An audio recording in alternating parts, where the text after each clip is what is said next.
Hi guys, hope all of us are doing great. My name is Ernest and this is Ernest Sciences and Mathematics TV channel. So sorry for the interruption. So we had said that basically this discussion is going to be a concept of modulus of complex numbers, and we had said that we can be able to represent the concept of a modulus from this general representation for a vector R, whereby we're going to use this particular representation where R is going to be given these two specific symbols, or this particular symbol representing the modulus of R. And in this particular case, to explain on this, say that we can be able to give a representation of a two-dimensional Cartesian system using the x and y. And therefore, I said that if we have a point P on this Cartesian system, we can be able to have a vector from the origin OP given as such, and the Cartesian coordinates for this particular point for P is going to be given as xy. So therefore, this is going to entail the stretch of x along the x-axis and y along the y-axis. And from the Pythagoras theorem, we can be able to find the magnitude of a vector OP by finding, or rather, we can be able to describe the magnitude of a vector OP by giving it as a sum of the stretch along the x and y. And of course, this is going to entail the addition of these two vectors. So therefore, from this, we can be able to use the same analogy in trying to give the modulus, or rather the magnitude of a phasor, which we had said, of course, is going to represent the complex numbers, as we said. So therefore, my z is going to represent what we call a phasor. So giving this particular representation of complex numbers in form of a Gantt diagram. So we said that in our last discussion, we said that basically a Gantt diagram is a plot of complex numbers on the Cartesian coordinates x and y, where y is going to represent an imaginary part and x is going to represent a real part given as such. So let me say this is a diagram A and B. So A is a general representation for the vector OP on the Cartesian coordinate, and B is going to be a Gantt diagram that is going to represent a phasor Z on the real and imaginary part given as such. So therefore, from that particular concept, this is going to, of course, imply that we can be able to represent a phasor Z using this A, which is a real part, and B, which is an imaginary part, whereby we said that A and B basically are going to consist of real numbers, whereby I is going to be an imaginary number that's going to be a root over -1 given as such. So therefore, from this particular case, we can be able to give an extent of an angle which has been formed by this particular phasor with a real coordinate, or the real axis, and therefore we can be able to give this one as a stretch of A along this point and a stretch of B along the imaginary part. So that is going to give an extent of that phasor Z given as such. So therefore, from this particular case, we can be able to employ the concept of a Pythagoras theorem in order to find what we refer to as the modulus of this particular vector. So in us trying to represent this, of course, I had mentioned that from the general representation of this particular vector AP, we can be able to find the modulus of P given as the square over square of x, the root over the square of x, and the root of the square of y given as such. So therefore, similarly, we can be able to find the magnitude over this particular phasor that we have given as z by representing it as the magnitude of z is equivalent to a squared plus b squared. So basically, this is going to refer to the the root of the sum of the real part, the square of the real part, and the square of the coefficient of an imaginary part. Remember, I'd given an imaginary part represented by bi, so the coefficient of this imaginary part is p. So therefore, the modulus, or the modulus in that particular case of this particular vector, can be given as the root of the square of a real part plus this coefficient of an imaginary part given as such. So therefore, the angle that is being formed, which they referred to as theta in this particular case, we're going to see that in some of our descriptions, we're going to give it as an argument or the amplitude of a complex number z, the amplitude of a complex number z, and this is going to be denoted as a ARG for a reference for argument, or it's going to be denoted as well as the amplitude of z given as such. And in this particular case, then therefore we can be able to give this particular argument from our trigonometry over theta as the tan inverse over b over a from this particular representation. Sorry for that. So in this particular case, we're going to see that situations whereby we are going to take note of,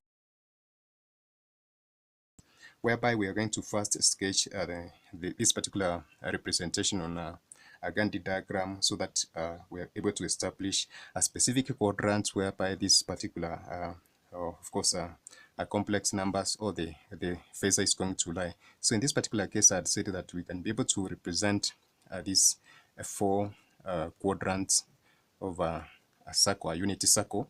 And in this case, I said that we can be able to use the acronym ACT in reference to parts of the, or rather the values of trigonometric functions which are going to be positive. So for the first quadrant, all the trigonometric functions are going to be positive. The second one, the sine, of course, ratio is going to be positive. The third, the tangent is going to be positive, and the fourth, the cosine is going to be positive.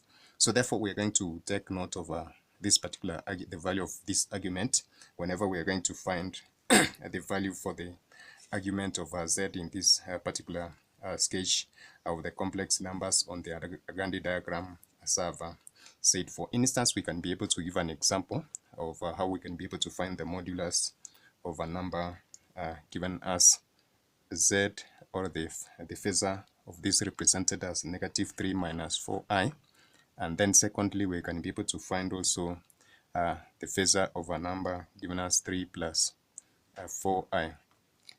So in this one, I want us to be keen on these specific signs, so that we can be able to elaborate on this specific concept that I've given of taking note of the quadrants under which this particular phasor is going to be represented. So in the first case, we are going to use a diagram whereby we're going to see that if we have this particular representation, we can be able to represent this as specific diagram using the 1, 2, 3, 4. So this is going to be -1, -2, -3 given as such, and this is going to be 1, 2, 3, and we can extend this one to 4 as well. So this is going to be given as such, and this is going to be -1, -2, -3, and -4 given as such. So in this case, we said that this is going to represent the real part and an imaginary part. So for the first one, we're going to see that the real part is going to, of course, stretch along the negative direction. This is -3, so therefore it's going to be 1, 2, 3. It's going to stretch along the negative direction in this particular R, which we have given as a real part. And then we're going to see that the imaginary part is going to stretch -4 units in the negative imaginary direction, which is going to be 4. So this is going to be a junction of a point around this place. So the phasor then therefore is going to be represented using this particular line given as z. So therefore this is going to represent z over -3 minus 4i given as such. So for us to find the modulus of this specific phasor, then therefore we can be able to write the modulus of z as the root of so we said it's going to be the root of a squared. So our imaginary part in this particular case then therefore is going to be given as the -3, which is going to be a square, and then plus, and this is going to be -4, and this is going to be a square.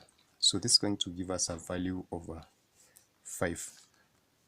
And then we're going to see that we can be able to find the base angle over this particular stretch, which is going to be between, we said that we denote angles using this real or imaginary part in the anti-clockwise direction. So of course this is going to be a stretch along that particular part. So therefore we can be able to give the angle that is going to be subscribed by this particular phasor by giving it as the base angle theta, which is going to be the tan inverse of theta given as. So this particular angle, which we refer to as an argument, is going to be b over a. B in our particular case, then therefore it's going to be -4 divided by -3 given as such. So this is going to give us the turnover value, and this value is going to be given as an argument of z, which is equivalent to of course 53.1. But looking at this particular case, this is going to be a negative. This is going to be a negative. This is going to be a negative value.